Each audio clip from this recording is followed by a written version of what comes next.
ಓಂ ನಮೋ ನಾರಾಯಣಾಯ. ಶ್ರೀ ನಾರಾಯಣ ಸ್ವಾಮಿ ದೇವಸ್ಥಾನ, ಅರ್ಲಾಳು ಗ್ರಾಮ, ಕನಕಪುರ ತಾಲೂಕು, ರಾಮನಗರ ಜಿಲ್ಲೆ, ಸಂಗಮ ರಸ್ತೆ.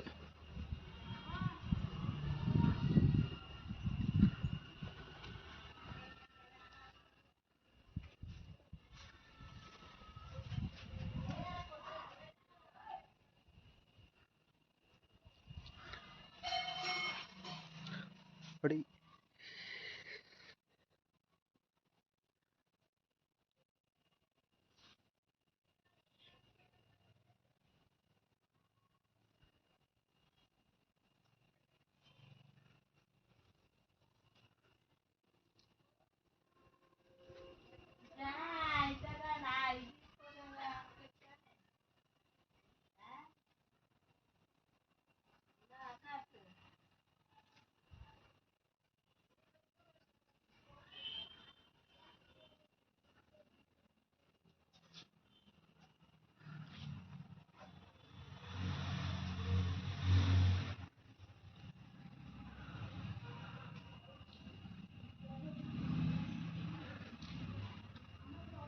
ಓಂ ನಮೋ ನಾರಾಯಣಾಯ. ಶ್ರೀ ನಾರಾಯಣ ಸ್ವಾಮಿ ದೇವಸ್ಥಾನ, ಅರ್ಲಾಳು ಗ್ರಾಮ, ಕನಕಪುರ ತಾಲೂಕು, ಸಂಗಮ ರಸ್ತೆ. ಈ ದೇವಸ್ಥಾನ ಜೀರ್ಣೋದ್ಧಾರ ಕಾರ್ಯಕ್ರಮ ಆಗಬೇಕೆಂದು ಕೇಳಿಕೊಳ್ಳುತ್ತೇವೆ. ಎಲ್ಲ ಭಕ್ತಾದಿಗಳು ಸಹಕರಿಸಬೇಕಾಗಿ ವಿನಂತಿ.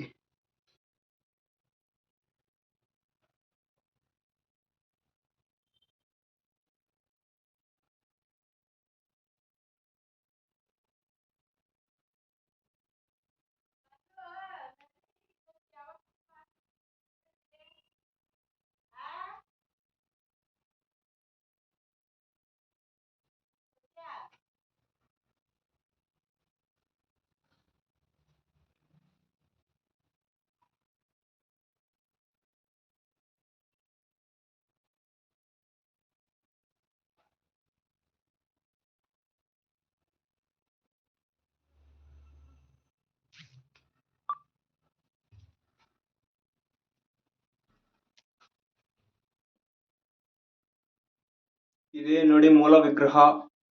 ಅರ್ಲಾಳು ಗ್ರಾಮದಲ್ಲಿ ಶ್ರೀ ನಾರಾಯಣ ಸ್ವಾಮಿ ದೇವರ ಮೂಲ ವಿಗ್ರಹ.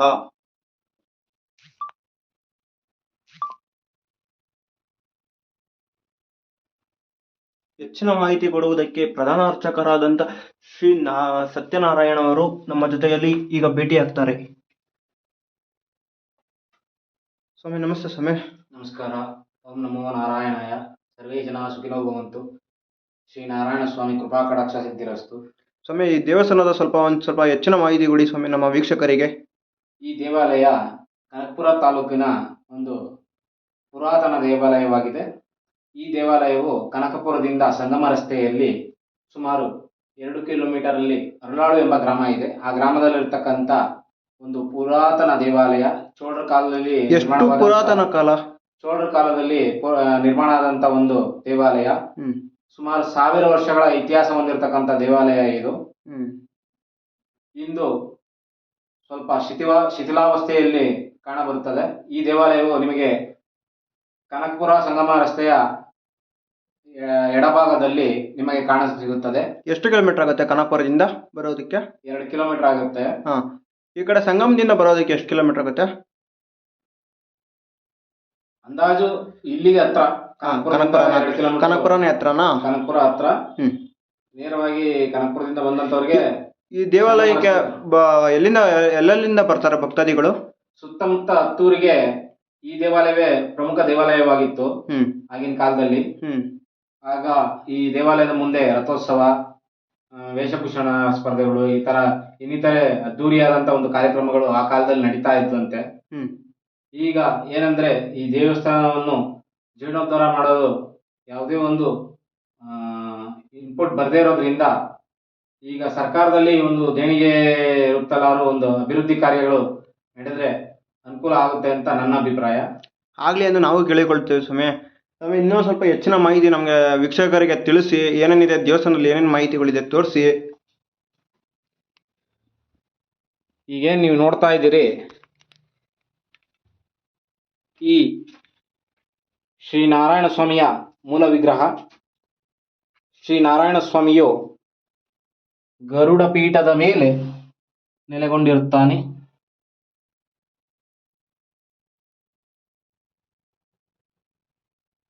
ಇಲ್ಲಿ ಗುರುಗಳಾಗಿ ವಿಶ್ವಸೇನರು, ರಾಮಾನುಜಾಚಾರ್ಯರು ಕಾಣಬರುತ್ತಾರೆ.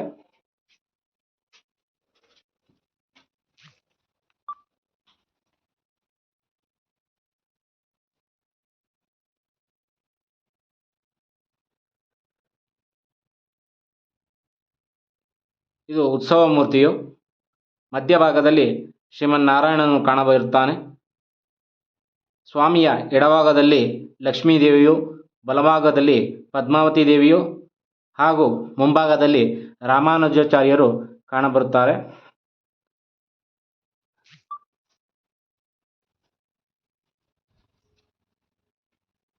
ಆಗಿನ ಕಾಲದಲ್ಲಿ, ಚೋಳರ ಕಾಲದಲ್ಲಿ ಒಂದು ಕೆತ್ತನೆ ಮಾಡಿರ್ತಕ್ಕಂಥ ಒಂದು ಶಿಲ್ಪ ಇದು. ನೋಡ್ತಾ ಇರ್ಬೋದು ನೋಡಿ, ವಾಹನ ಚೋಳರ ಕಾಲದಲ್ಲಿ ಕೆತ್ತಲ್ಪಟ್ಟ ಒಂದು ವಿಗ್ರಹ ಇದು, ವುಡನ್ ಕ್ರಾಫ್ಟ್. ಹಾಗೆ ಈ ದೇವಾಲಯದ ಚಾವಣಿಯು ಅದ್ಭುತವಾದ ಒಂದು ಕರಕುಶಲ ಕರ್ಮಿಗಳಿಂದ ಕೆತ್ತಲ್ಪಟ್ಟಿದೆ. ಇಲ್ಲಿನ ಕಂಬಗಳು ವೀಕ್ಷಿಸ್ಬೋದು ನೋಡಿ. ಇಲ್ಲಿ ಕಾಣ್ತಕ್ಕಂಥ ಗೋಡೆಯೆಲ್ಲ ಶಿಥಿಲಾವಸ್ಥೆ ಆಗಿ ಆಲ್ರೆಡಿ ಈಗ ಸುಮಾರು ವರ್ಷಗಳ ಹಿಂದೆಯೇ ಇದನ್ನು ಮತ್ತೆ ಮರುನಿರ್ಮಾಣ ಮಾಡಿದ್ದಾರೆ. ಮೂಲ ಗೋಡೆ ಈ ರೀತಿಯಾಗಿದ್ದಿರುತ್ತದೆ. ಈಗ ಪ್ರತಿಯೊಂದು ಶಿಥಿಲಾವಸ್ಥೆಯಾಗಿದ್ದು ಇದರ ಬಗ್ಗೆ ಸುಮಾರು ವರ್ಷಗಳಾಗಿದೆ. ಇಷ್ಟು ವರ್ಷ ಅಂತ ಏನಿಲ್ಲ, ಸುಮಾರು ವರ್ಷಗಳು. ಸರ್ಕಾರದವರಾಗ್ಲಿ ಇನ್ನೊಬ್ಬರಾಗ್ಲಿ ಈ ದೇವಸ್ಥಾನದ ಬಗ್ಗೆ ಇನ್ನೂ ಯಾವುದೇ ಕಾಳಜಿ ವಹಿಸಿರೋದಿಲ್ಲ. ಸ್ವಾಮಿ, ನಿಮ್ಗ ಅರ್ಲಾಳ ಗ್ರಾಮಸ್ಥವ್ರಿಗೆ ಎಲ್ಲ ಹೆಚ್ಚಿನ ಸಪೋರ್ಟ್ ಮಾಡ್ಬೇಕು ಸ್ವಾಮಿ ಸರ್ಕಾರದವ್ರಿಗೆ. ಎಲ್ಲರಿಗೂ ಜಯ ವಿಜಯರು. ಶ್ರೀ ಸ್ವಾಮಿಯ ಮುಂಭಾಗದಲ್ಲಿ ಕಾಣ್ತಕ್ಕಂಥ ಜಯ ವಿಜಯರು ಒಂದು ಕಡೆ ಕಾಣಲ್ಪಡುತ್ತದೆ, ಇನ್ನೊಂದು ಕಡೆ ಮುಚ್ಚಿ ಹೋಗಿದೆ. ಇದು ಬಿಟ್ಟರೆ ದೇವಾಲಯದ ಕಂಬಗಳ ಮೇಲೆ ಶಿಲ್ಪಗಳು ಕೆತ್ತನೆಗೊಂಡಿರ್ತಕ್ಕಂಥದ್ದು ಚೋಳರ ಕಾಲಾವಧಿಯಲ್ಲಿ. ಸ್ವಾಮಿ, ಇದೇನಿದು? ಇದು ಗರುಡ ದೇವರು. ಸುತ್ತ ಕೆತ್ತನೆ ಮಾಡಿದ್ದಾರೆ. ಚೋಳರ ವಿಶೇಷತೆಯೇ ಹಾಗೆ.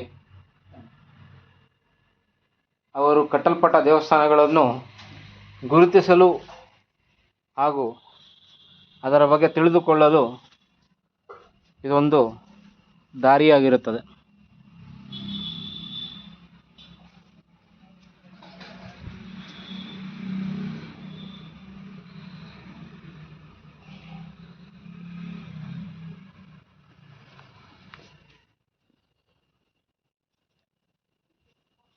ದೇವಾಲಯದ ಮುಂಭಾಗ ನೋಡ್ತಾ ಇರ್ಬೋದು. ಇತ್ತೀಚೆಗೆ ಶ್ರಾವಣ ಮಾಸ ಅಂತ ಒಂದು ಸ್ವಲ್ಪ ಮುಂಭಾಗದಲ್ಲಿ ಸುಣ್ಣ ಬಣ್ಣ ಮಾಡಿದ್ದಾರೆ. ಇದು ನೀವು ಎಲ್ಲೂ ಅಷ್ಟಾಗಿ ಕಂಡುಬರೋದಿಲ್ಲ. ಕೆಲವು ಕಡೆ ಮಾತ್ರ ಇಂಥ ಅತ್ಯದ್ಭುತವಾದ ಒಂದು ತುಳಸಿ ಕಟ್ಟೆ ಕಾಣಸಿಗುತ್ತದೆ.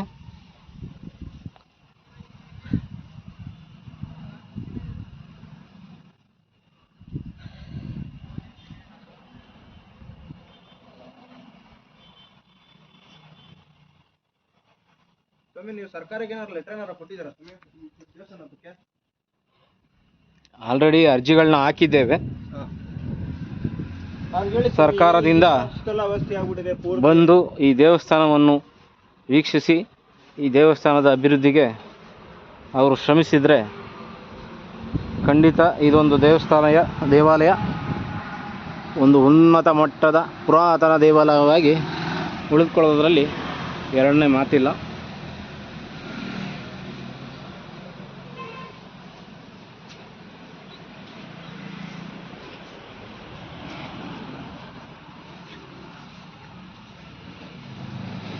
ಎಲ್ಲ ಭಕ್ತಾದಿಗಳಲ್ಲಿ ನನ್ನ ಒಂದು ಬೇಡಿಕೆ ಏನೆಂದರೆ, ಸಾಧ್ಯವಾದಷ್ಟು ಜನರು ಈ ಒಂದು ದೇವಾಲಯದ ಬಗ್ಗೆ ನಿಮಗೆ ತಿಳಿದಂಥ ಅಧಿಕಾರಿಗಳಿಗಾಗಲಿ ಅಥವಾ ಪುರಾತತ್ವ ಇಲಾಖೆಗಳಾಗಲಿ ತಿಳಿಸಿ ಈ ದೇವಾಲಯದ ಒಂದು ಏಳಿಗೆಗೆ ಪಾತ್ರರಾಗಬೇಕಾಗಿ ಕೋರಿಕೊಳ್ಳುತ್ತೇನೆ. ಇದು ಗರುಡಗಂಬದಲ್ಲಿ ಕೆತ್ತನೆಗಳು ಈ ರೀತಿಯಾಗಿದ್ದಾವೆ. ಗರುಡ ದೇವರು, ಶಂಕುಚಕ್ರನಾಮ, ಆಂಜನೇಯ. ಹಾಗೆ ಈ ದೇವಾಲಯದಲ್ಲಿ ಕ್ಷೇತ್ರ ಪಾಲಕನಾಗಿ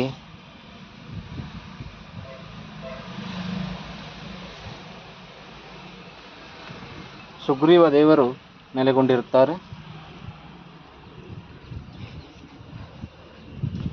ನೋಡಿದ್ರಲ್ಲ ವೀಕ್ಷಕರೇ, ಇದು ನಮ್ಮ ಅರ್ಲಾಳು ಗ್ರಾಮದಲ್ಲಿರ್ತಕ್ಕಂಥ ರಾಮನಗರ ಜಿಲ್ಲೆಯ ಏಕೈಕ ಶ್ರೀ ನಾರಾಯಣ ಸ್ವಾಮಿ ದೇವಾಲಯ. ಎಲ್ಲರೂ ಒಮ್ಮೆ ಭೇಟಿ ನೀಡಿ ಶ್ರೀ ಸ್ವಾಮಿಯ ದರ್ಶನ ಪಡೆದು ಕೃತಾರ್ಥರಾಗಿ. ಧನ್ಯವಾದಗಳು.